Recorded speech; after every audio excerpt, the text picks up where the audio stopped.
Pingüino Multimedia, con el auspicio de Colegio Particular Nobelius, lealtad, nobleza, sabiduría.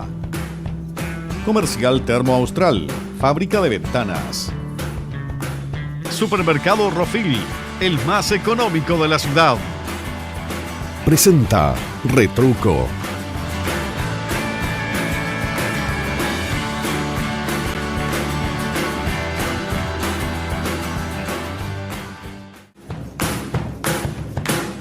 ¿Cómo están? Pero muy buenas noches, bienvenidos a todos ustedes por acompañarnos durante esta transmisión, saludar a nuestros amigos de Facebook Live que nos pueden estar acompañando durante esta hora, el programa Retruco que se transmite todos los martes en vivo y en directo. También usted puede volver a ver las entrevistas en las próximas ediciones durante la semana.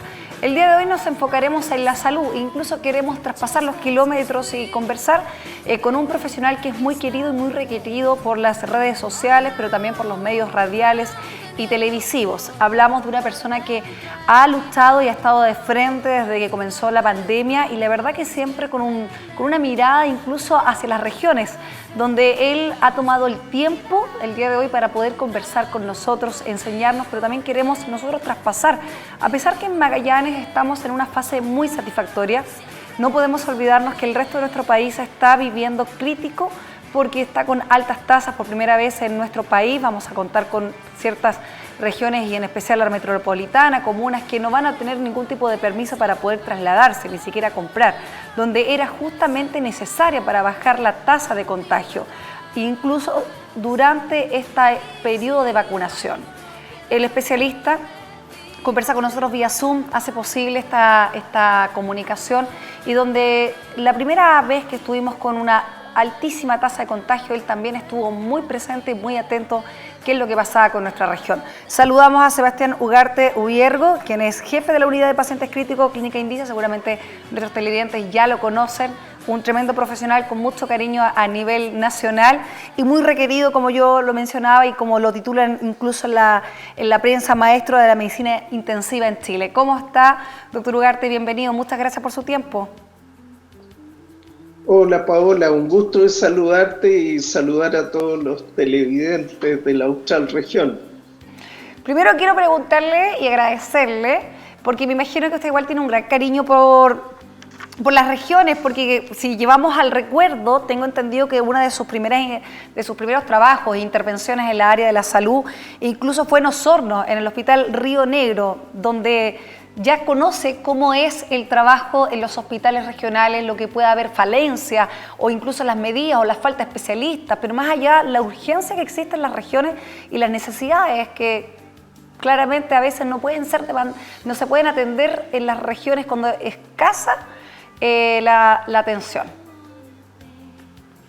Sí, y me tocó además trabajar en las postas rurales, ir de una posta a otra, Chan, diferentes parrones, etcétera, diferentes postas rurales en la zona de Río Negro, viendo la realidad de la gente, sus necesidades y tratando de apoyar lo más posible, digamos. Así que es una bonita experiencia. También mi familia, originalmente mi padre y mi madre son de Valparaíso, se mudaron a Santiago, aquí nací, yo viví también en Temuco, Osorno, así que no soy una persona muy de la capital, he pasado más años de mi vida en regiones y eso define de alguna manera el carácter de uno. Así es, entonces queremos agradecerle porque yo sé que en otras oportunidades, en algún momento yo he tenido contacto con usted, cuando estábamos con una gran campaña solidaria, pero también usted ha conversado con otro de nuestros programas y en especial con Barómetro. Y siempre se agradece pensar en la zona más austral de Chile, donde a veces en algún momento nos sentíamos tan alejados, pero donde Magallanes en su momento crítico incluso estaban los ojos puestos en nuestra región, en Aysén, en Magallanes, donde hoy día a lo mejor está dada vuelta la situación, pero me imagino que la preocupación siempre sigue latente a nivel nacional. Sí, desde luego. Probablemente en estos momentos Magallanes está viviendo una situación algo menos compleja que están viviendo otras regiones, pero las cifras a lo largo del país van bastante al alza, lo que hace ver un escenario que es de por sí complejo. Probablemente cifras de sobre 6.000, 7.000 casos al día, con un crecimiento de un 18% de semana en semana, hacen prever que en unos días más, en 14 días más, llegarán por lo menos 140 pacientes necesitando camas de UCI, cuando solo nos quedan cerca de 190 camas. Entonces, 140 al día, las sumas no cuadran y en algún momento se produciría una situación en que ni siquiera tendríamos camas para recibir esos pacientes. Voy a ser bien directa y le voy a preguntar, doctor, ¿estamos en un escenario más crítico que lo que fue durante el 2020? Hay que ser cuidadoso en entenderlo. Yo diría que sí, pero ¿en qué sentido? En el peor momento de la epidemia, sin duda, en el año pasado era otra la situación. Fue muy grave, estuvimos muy complicados. Pero ahora estamos críticos en el sentido de que quedan pocas camas y que estamos recién en marzo. Claro. O sea, todavía falta que crezca más con la llegada del otoño, el invierno, que la gente se encierra, que hay más contagios. Entonces, todavía falta que crezca esto. Cuando hablamos de esta situación de contagios, la verdad que nosotros como Magallanes en muchas oportunidades nos hemos quejado del centralismo que existe y por eso este programa, que no queríamos quedar ajeno a lo que pasa en el norte de nuestro país, en el lado más central, especialmente en la región metropolitana. Pero ¿a qué se debe, doctor, esta situación de alza de contagio? Me imagino que hay estudios, que hay una observación, que hay al respecto de la movilidad que hubo en la fecha estival. Cuando uno saca una conclusión, y en el caso suyo como jefe de la unidad de pacientes críticos de la Clínica Índice de la UCI, se habla con otros colegas, hay una preocupación, son parte igual de un comité, donde yo creo que es súper importante la opinión médica de la primera línea. El por qué se generó este aumento de casos tan explosivamente. La verdad es que ha venido habiendo una acumulación de casos que se mantiene en el tiempo, como una altiplanicie de casos, y cuando eso alcanza cierto reservorio, cierta cantidad, empieza a crecer rápidamente y se puede disparar aún mucho más rápido de lo que va hasta ahora. Eso pasa de un crecimiento lineal a un crecimiento exponencial. Antes de que ocurra eso, la curva cambia un poquitito, ¿no es cierto? Ya. Pero todavía no es plenamente exponencial. Podría llegar a serlo, pero es lo que se está tratando de evitar.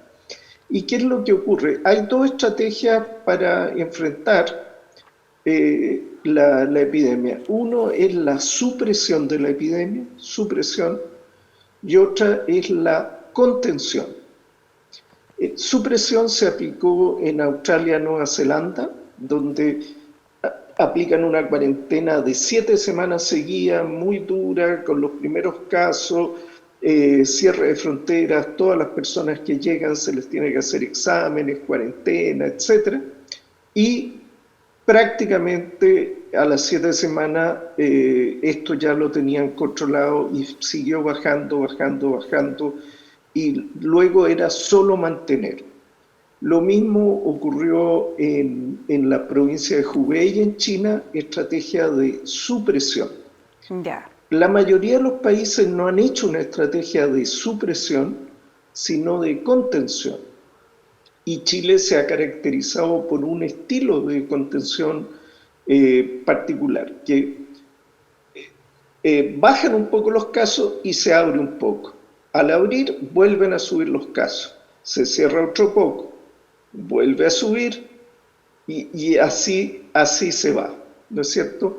Entonces, en esa tendencia, cada vez que se abre, vuelve a subir un poquitito, pero la tendencia es que va subiendo con el tiempo, no es que se vaya aplanando. Perfecto. Y cuando viene un nuevo invierno en que naturalmente se dan las condiciones por la conducta de las personas para que pueda volver a haber un aumento, ahí la cantidad de casos acumulados nos juega en contra. Eso es lo que está ocurriendo. Además, la gente no puede esperar eternamente, hay gente que esperaba cirugía, personas con infarto, etcétera, que también empezaron a ocupar camas de hospital y esas camas hoy día son muy, muy escasas. La suma de esos factores hace que estemos en un escenario complejo por ahí, pero por otro lado tenemos noticias muy buenas, que la vacunación está avanzando rápido. El problema es que nos faltan más o menos unos 3 meses para que la vacunación logre controlar el proceso, y estos 3 meses que quedan pueden ser muy, muy difíciles, muy difíciles, tan difíciles como la primera ola, o incluso, como ha ocurrido en otros países, incluso peor que en la primera ola, porque habitualmente la segunda ola es peor. Así es, porque de cierta forma, más que llamar al lado de impacto negativo, queremos llamar a la calma y a cuidarse. Acá es necesario. Hoy en día la región metropolitana, cuando pensemos que las noticias se basan principalmente en lo que va a pasar, que va a ser prácticamente una cuarentena sin ningún tipo de permiso para poder desplazarse, creemos que de alguna forma es una noticia positiva de cierto lado, para otros no tanto. Y creo haber escuchado también, doctor, que estaba de acuerdo con una cuarentena, y ahí donde usted habla de la supresión y la contención, de una cuarentena, a lo mejor que era favorable una cuarentena total, no a nivel nacional, dependiendo los lugares más críticos. Por ejemplo, la pandemia actúa de una forma diferente en los sectores rurales, usted también lo mencionó, pero hoy en día la región metropolitana está colapsada. Y más allá de que uno diga, bueno, pero nosotros estamos en Magallanes, pero no nos olvidemos que nosotros aerovacuamos en muchas oportunidades. La base central es la región metropolitana. Hoy, en nuestro hospital clínico de Magallanes, tuvimos que recibir aerovacuados de otras regiones, y así es como se empieza a jugar este efecto dominó, efecto de poder ver en qué lugares se encuentran camas críticas desocupadas para estabilizar a pacientes. ¿Qué piensa usted al respecto de las cuarentenas? Bueno, la verdad es que las cuarentenas son complejas, tienen muchos costos sociales, pueden ser más duras para las personas que tienen un ingreso no garantizado, que tienen que salir a trabajar, que están más desfavorecidos por las condiciones de la vida. Y tiene una serie de consecuencias. Cuando hay conflictos familiares, a veces significa encerrar durante un periodo a la víctima con su agresor a puertas cerradas por un tiempo prolongado, etcétera. O sea, pueden ocurrir muchos elementos negativos, pero desde el punto de vista sanitario pueden ser muy eficientes para evitar un desastre cuando la cosa va muy mal, para enfriar, o para aplicarlos al comienzo, cuando está empezando a propagarse un virus en una comunidad, para detenerlo en una estrategia de supresión. Acá en Chile no lo usamos en una estrategia de supresión, pero sí, dado que estamos muy al borde de las camas críticas, parecía muy importante aplicarlo en la región metropolitana, que tiene el 46% de la población y de las camas críticas del país, para evitar que se colapsara el sistema sanitario. Colapso que no ocurrió en la primera ola y que esperamos que no ocurra en la segunda ola. Pero si queremos que no ocurra, tenemos que tomar medidas para que así no sea. Doctor, ¿le hemos perdido el miedo? Hoy en día estamos frente a una pandemia que ya les hemos ido conociendo, que hemos ido viendo cómo actúa, que a lo mejor incluso ciertas libertades que hemos tenido que tener, y que yo creo que de forma muy personal lo digo, que esta conducta de la movilidad que hemos tenido, de estos permisos de vacaciones, que es sumamente necesario a lo mejor para ciertas personas que han estado encerradas, que han tenido extensas cuarentenas. Magallanes lo tuvo, pero claramente esta movilidad hizo de alguna otra forma que en algunos lugares la pandemia, en los sectores más rurales, en los sectores más de playa, llegara, donde incluso hay hospitales que son, más que hospitales, son consultorios. Entonces, claro que está hoy en día esta alza de contagio. Pero de cierta forma, y se lo pregunto con la mirada profesional, ya viendo del otro lado del enemigo, como se podría decir, esta pandemia, cómo se ha comportado, cómo actúa, ¿le hemos perdido el miedo? ¿Cómo lo ven ustedes? Bueno, la verdad es que sí. Nosotros no somos tan culpables de eso. Nuestro cerebro funciona así.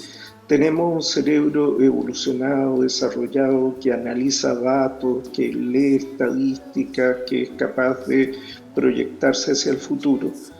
Pero el miedo no responde a ese cerebro desarrollado, sino a nuestro cerebro primitivo. Y ese cerebro primitivo reacciona con más miedo frente a lo nuevo, a lo desconocido. Cuando ya la epidemia se ha instalado por más de un año, ya no nos asusta tanto como cuando no la conocemos. Entonces, los maestros del terror en la película no muestran el monstruo en la primera escena, sino que nos tienen todo el tiempo desconociendo la amenaza y al final la muestran. Porque lo desconocido genera mucho más temor que lo que ya conocemos. Eso no es racional.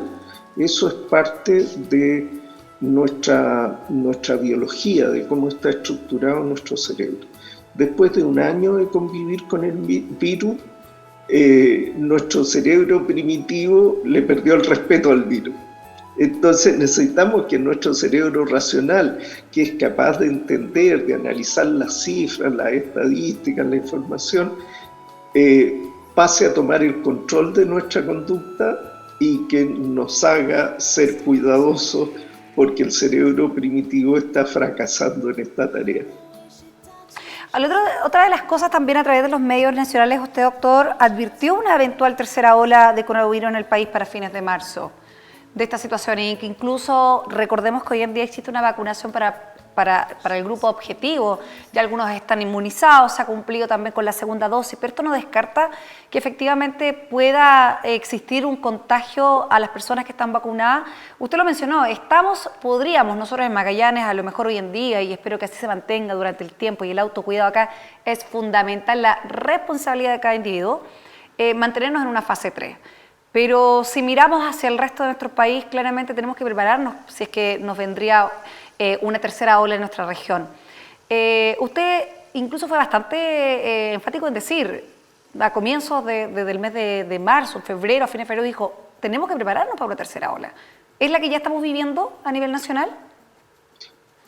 Sí, hay regiones que vivieron claramente una primera ola y una segunda, y ahora están empezando en el valle, antes de que empiece la tercera ola, que está empezando a subir ahora a fines de marzo y debería seguir subiendo si no hacemos nada para frenarlo. Algunas regiones, sin embargo, fueron subiendo y en realidad han tenido pequeñas alzas y variaciones, pero no ha habido primera y segunda, sino que ha sido como un gran tsunami que sigue creciendo. Ejemplo, la Araucanía y Biobío. No ha habido así descensos muy bruscos que uno pueda ver 2 olas, sino como que sigue subiendo. Y en el caso de Magallanes, por desgracia, podría ocurrir que según avancen los meses pudieran tener una tercera ola. Eso puede ocurrir muy seriamente. ¿Qué es lo que ocurre? Hay nuevas variantes, hay por otro lado una pérdida del temor, por otro lado, en cuanto disminuyen los casos, se cambia de fase, se abre la actividad, hay más movilidad, a la vez más movilidad. En los casos asintomáticos o que no se han diagnosticado contagian, hasta que se junta una cantidad suficiente de casos para generar un nuevo aumento rápido de casos. Eso puede volver a ocurrir. Si es que el proceso de vacunación no alcanza a quitarle tanto sustrato, tanta gente al virus como para que no avance rápido. La buena noticia para Magallanes es que el proceso de vacunación en Magallanes ha avanzado bien. Sí. Entonces eso hace que la ventana de oportunidad que tiene el virus es más corta que en otras regiones.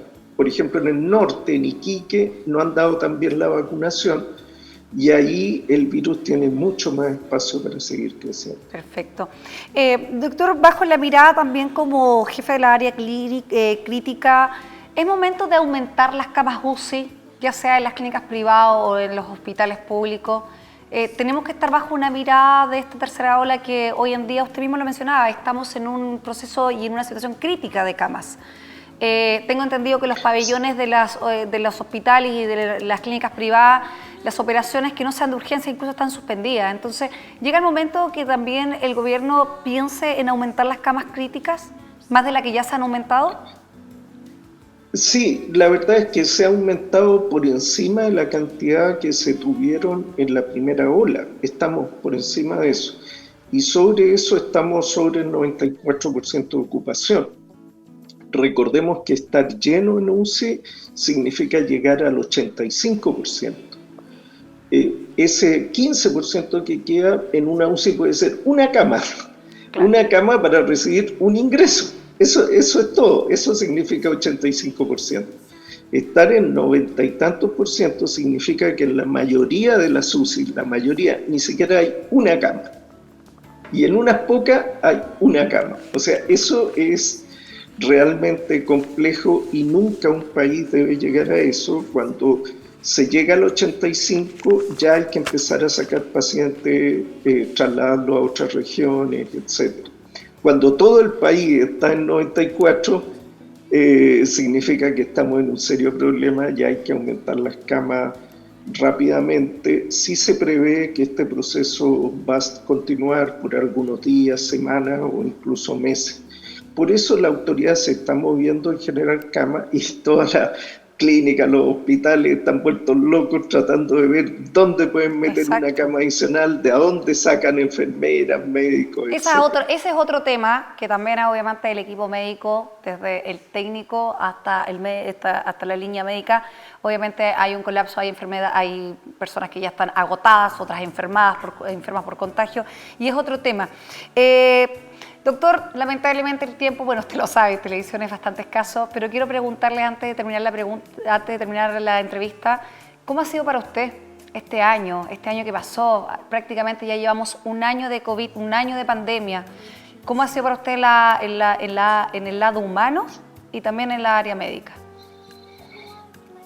Bueno, ha sido un año difícil, con bastante trabajo. Se han acabado esas ocasiones de dormir una noche completa. Habitualmente uno está estudiando hasta la 1, 2 de la mañana y levantándose temprano. Y también sin posibilidad de descanso, vacaciones, etcétera, y siempre con una que otra preocupación.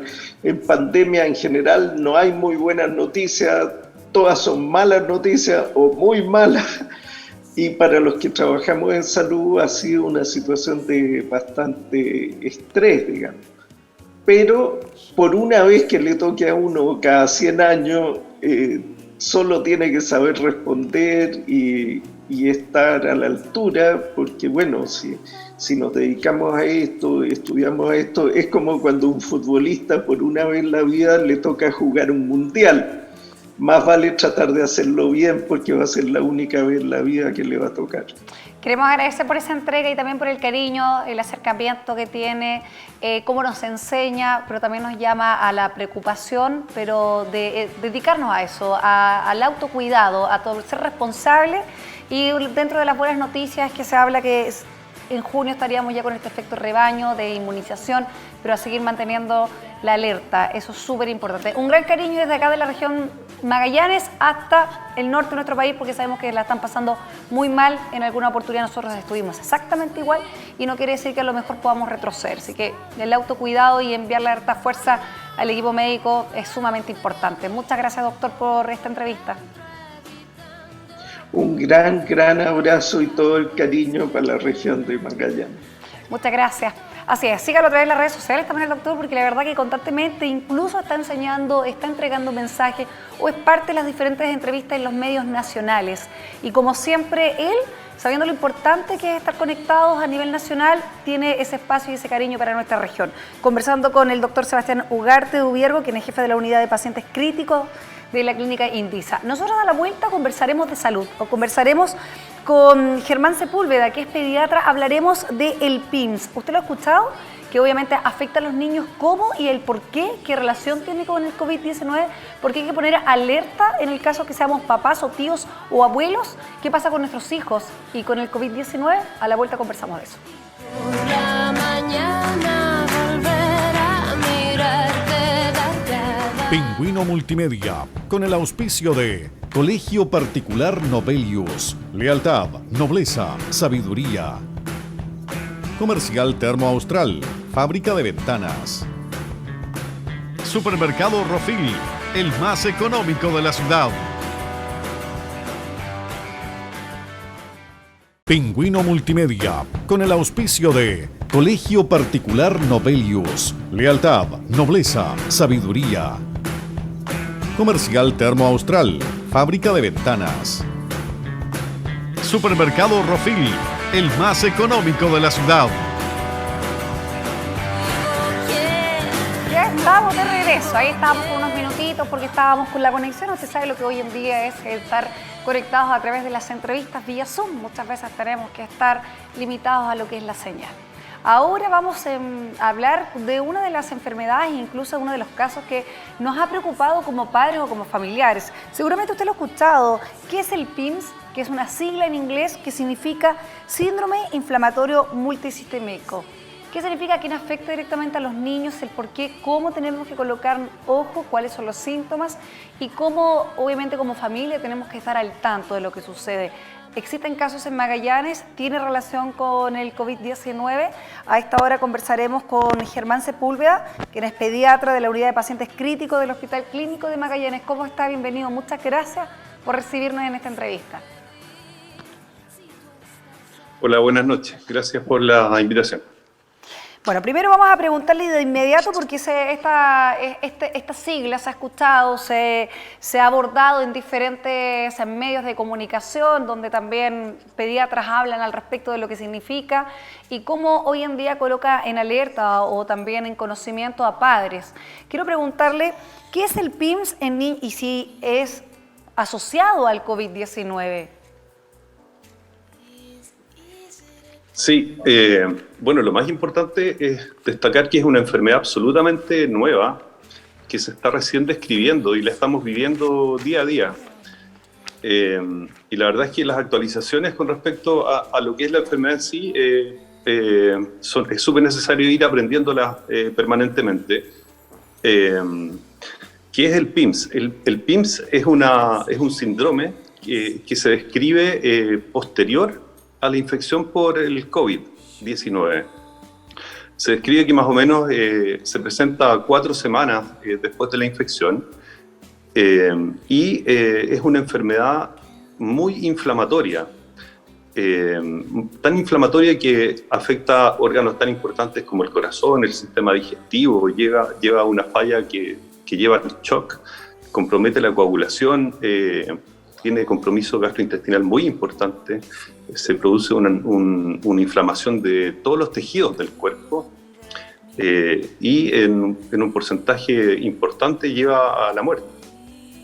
O sea, así de extremo puede llegar a ser esta enfermedad del PIMS. Tengo que decir que igual se ha mencionado en alguna otra oportunidad en otros medios a nivel internacional. Esto, ¿cómo se reconoce hoy en día y por qué se llama la alerta o hoy en día los papás tenemos que poner más atención cuando vemos a niños afectados por esta inflamación?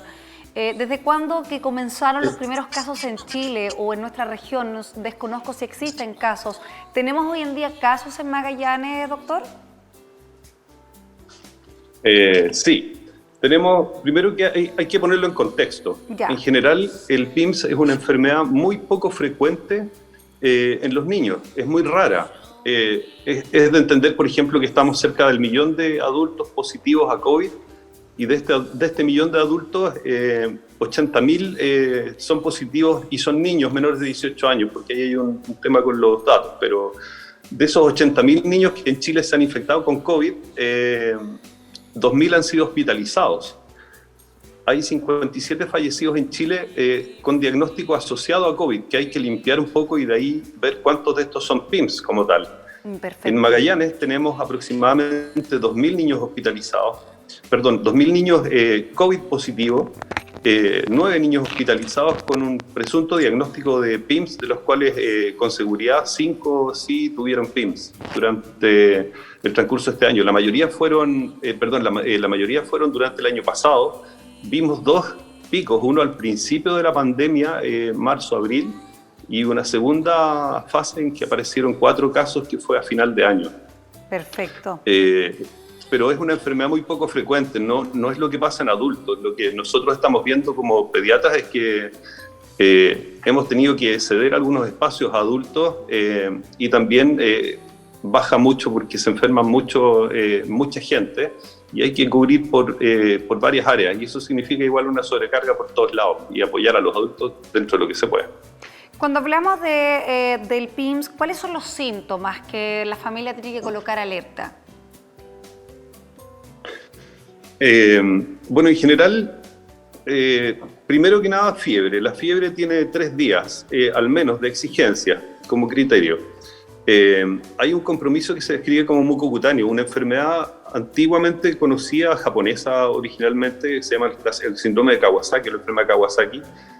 Se parece mucho en su presentación inicial, compromiso, ojos rojos, sin secreción, unos labios muy rojos, unas adenopatías de más de 1 centímetro y algunas otras cosas como una disfunción bien importante miocárdica. Aquí en este caso, por ejemplo, en la enfermedad de Kawasaki, que se hablaba originalmente y antiguamente, se comprometen los vasos coronarios y en el caso del PIMS lo que se afecta es la función del corazón como tal, en globo.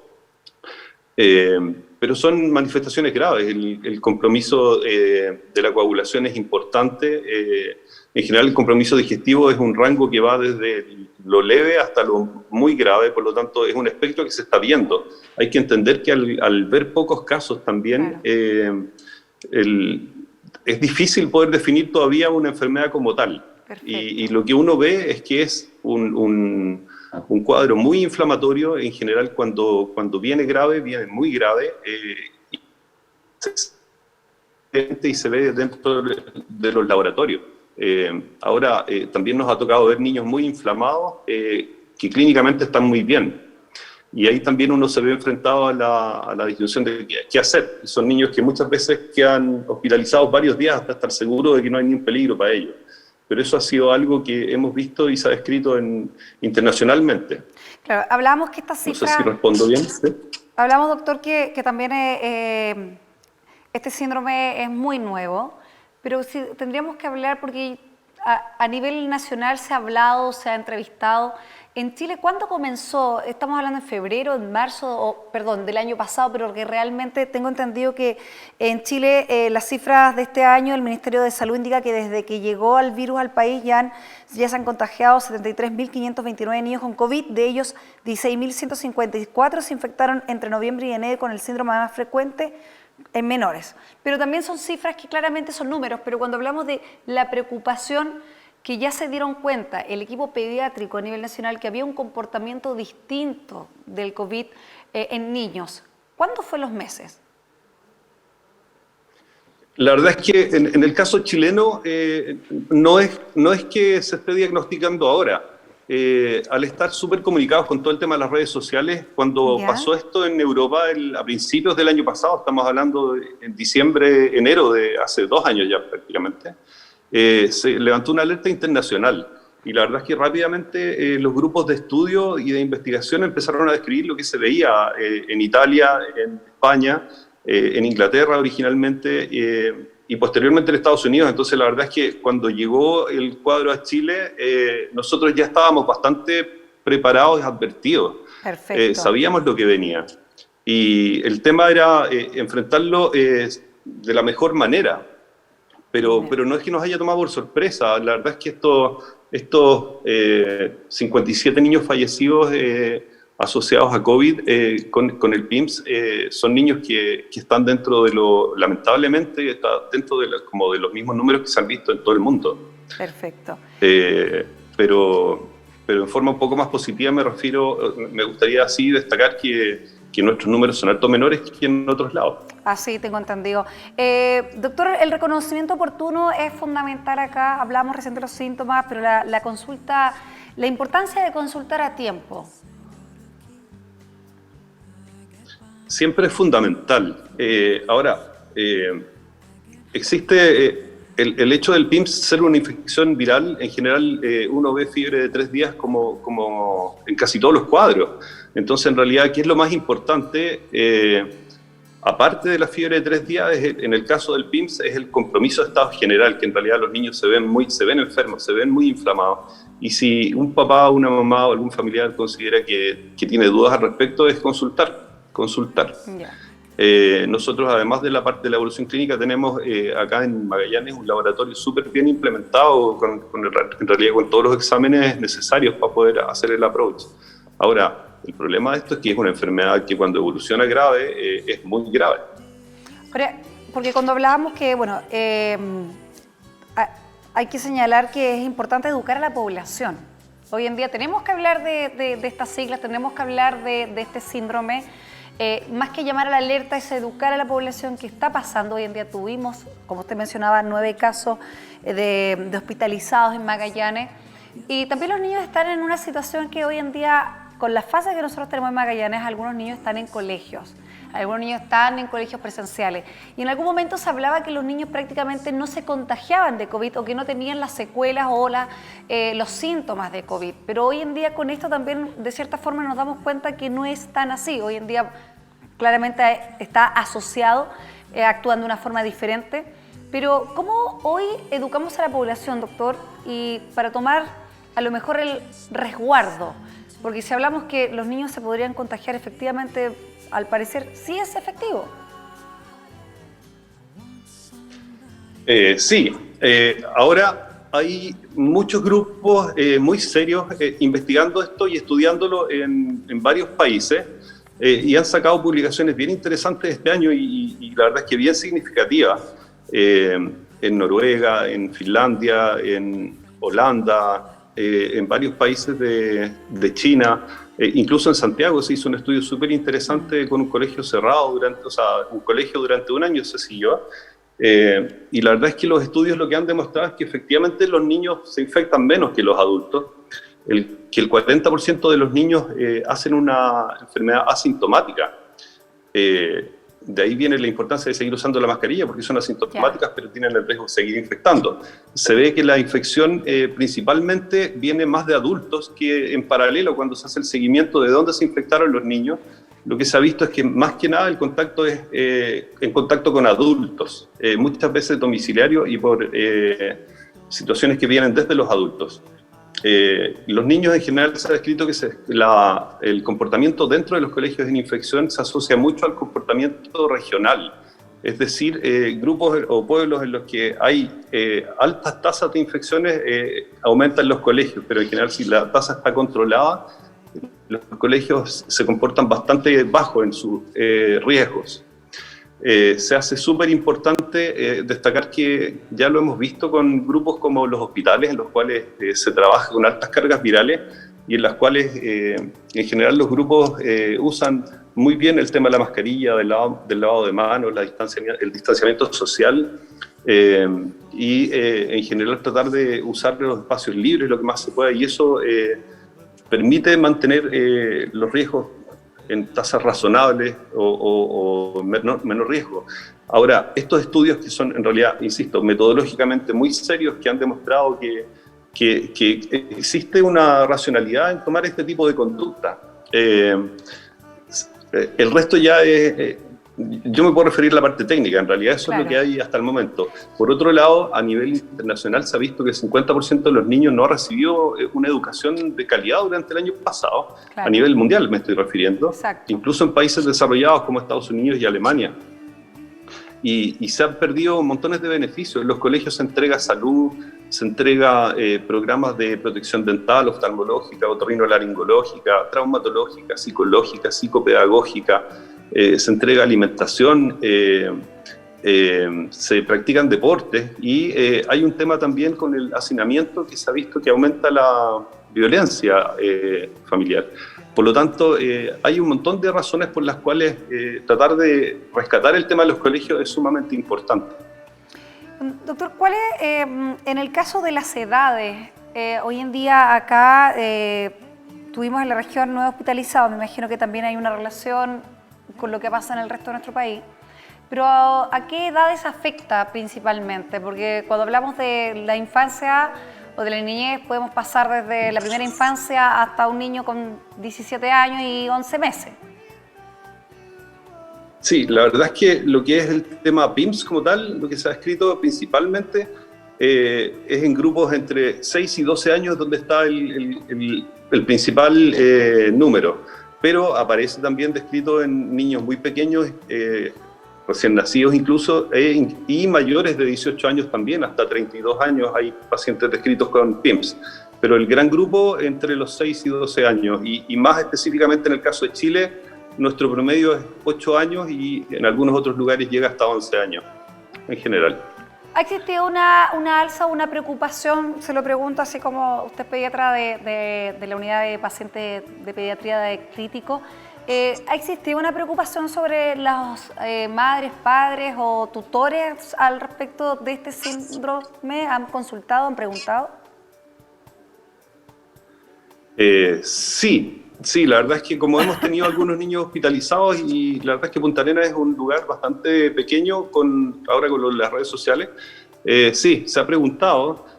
Siempre uno espera que haya mayor adherencia a todas las medidas de protección, sobre todo lo que es el aislamiento social, el uso de la mascarilla, que uno lo insiste y lo repite, el lavado de manos. Pese a que hay preocupación, uno aún ve algunas situaciones deficitarias, como por ejemplo el uso de la mascarilla con la nariz al aire, sí. O definitivamente gente que anda en la calle y no usa la mascarilla. Pero preocupación sí ha habido. Doctor, cuando hablamos de los niños, porque a veces uno, hoy en día con esta fase 3 que nos encontramos en Punta Arenas, uno se acerca a ciertos lugares y ve a niños sin mascarilla, porque también se recomendaba que niños pequeños no lo usaran.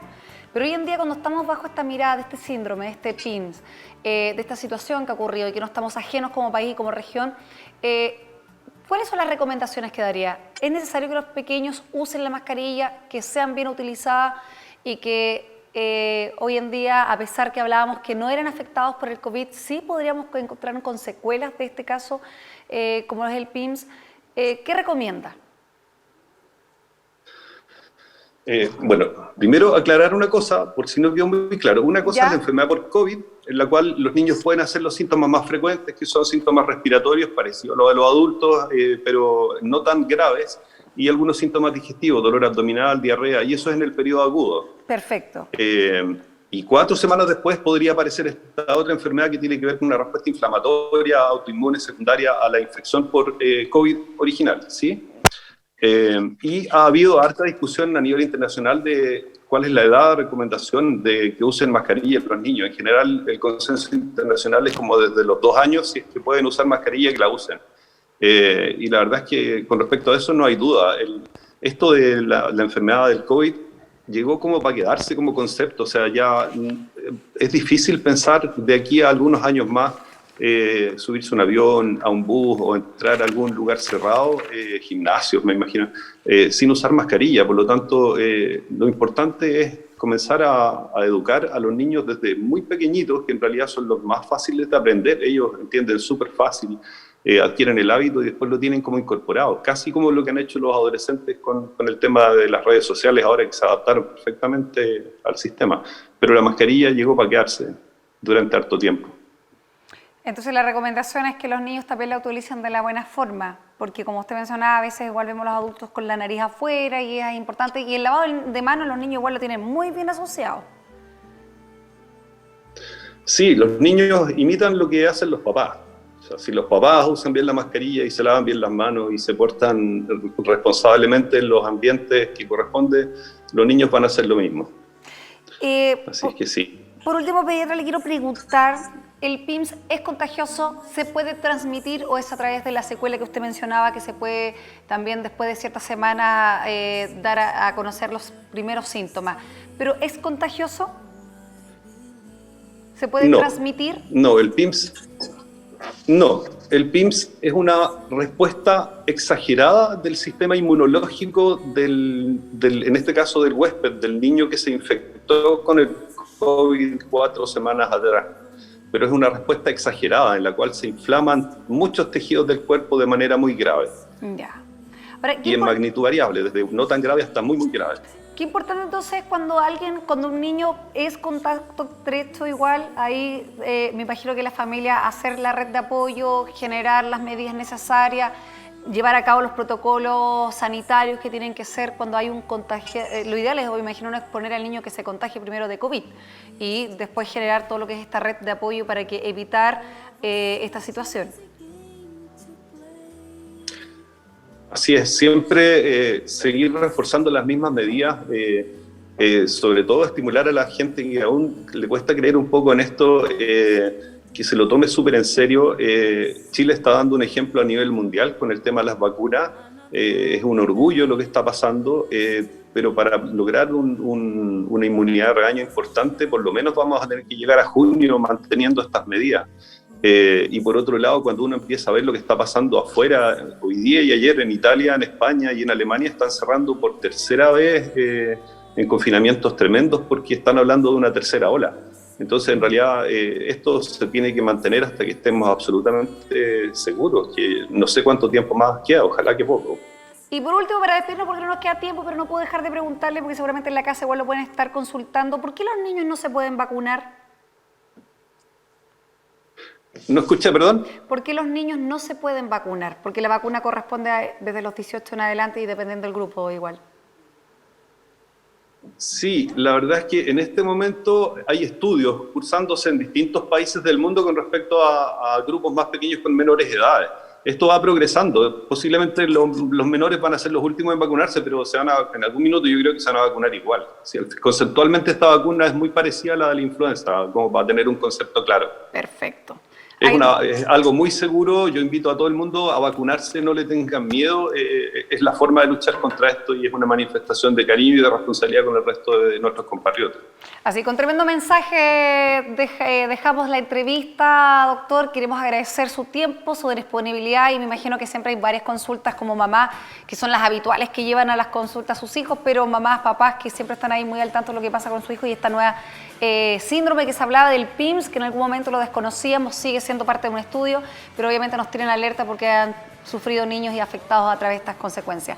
Que esté muy bien, muchas gracias. Buenas noches, encantado. Así es, conversando el día de hoy con Germán Sepúlveda, pediatra de la unidad de pacientes críticos del Hospital de Magallanes.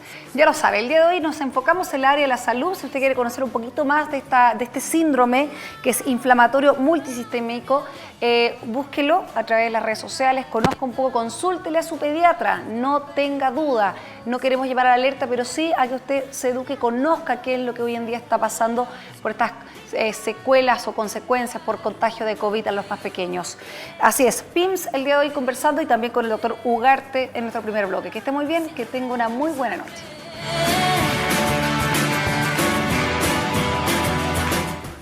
Pingüino Multimedia, con el auspicio de Colegio Particular Novelius, lealtad, nobleza, sabiduría. Comercial Termo Austral, fábrica de ventanas. Supermercado Rofil, el más económico de la ciudad. Presentó Retruco.